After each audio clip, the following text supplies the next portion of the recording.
specialist gid sa ang doktor nga to nga mga kapuso ina ang kilalahon naton this morning. Uhoy, mga kapuso, sino bala ang eye specialist nga si Dr. Jeremy Sakian? Ari, hibaloon ta. Sa mga espesyalista sa mata diri sa Iloilo, isa sa pinatog, si Dr. Jeremy Sakian. Nag-ENT training ako sa una.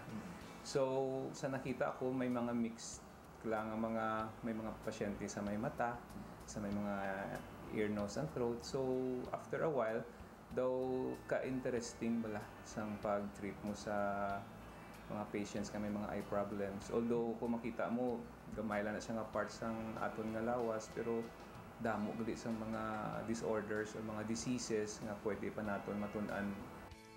Sa dugo na man niya gali ang pagka-doktor. Sa family, sa father side ko, ang duwa sa tito ko mga doctors, mga cousins ko, laban man sa amon mga doctors man. Sa 14 ka tuig, nakahimo na gid siya sa maayong nga reputasyon bilang ophthalmologist. Adlaw-adlaw ari ko diri, tapos ang amon nga sitwasyon, everyday damo kami pasyente. Patient gid ang iya gid nga nauna nga sa iya nga kaugalingon. Nagapati man si Doc sa serbisyong totoo. Saksi ang arangkada kung paano niya ginbuligan ang isa sa kapuso naton nga may katarata.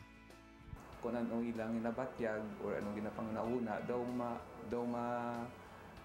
masulod mo man imo kaugalingon sa ilang ginabatyag. At the same time, so ang compassion dira nagasulod nga ma-feel mo man kung example wala sila sang panulukan. So daw ma-feel mo man nga kung sa imo matabo, ano na lang ayhan. So daw dira ka nagakuha sang drive mo para magbulig kag mag-enhance pagid imo sang skill sa pag-treat sa sining mga pasyente. Ang pag-asikaso sa iya mga pasyente, partigid lamang sang ordinaryo nga adlaw ni Doc. Nagkabugtaw ka mga 6 o'clock in the morning kay di na kumabugtaw mga bata mo nga ma-eskwela, most of the time pati ikaw napukaw naman.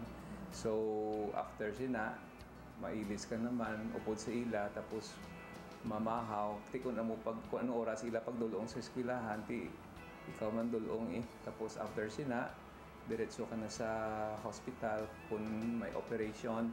Mga 7:30 start ka na sa imo nga surgery. Kag kung wala, you can make up kag mahimo ka na sa imo nga rounds sa imo nga mga admitted na patients. Sa iya kasakuon, may time pa bala siya para sa iya kaugalingon? Actually, kung kisa na, usually Thursday, kadali na ko na mag-off kay badminton time na Mga 5 o'clock sa hapon until 7 in the evening, daw muna na ang time nga maka-relax ka na bala. So kung ano man mga stress mo sa life, sa mga work, daw dira mo gid smash. Sa piyak sang iya estado sa sosyedad, nagapabilin ini nga simple kag wala sang bugal. If you have everything finances, kung maalain ang imo nga health, maubos mo lang na Japon mo. So siguro ang pinaka foremost nga gusto mo gid is good health sa lawas kag sa whole family. At the same time may peace kag sa imo kaugalingon mismo. Okay. Agree gid kami sa imo, Doc. Kag bangod bugal ka sa mga yara sa medisina para sa arangkada, ikaw ang approve.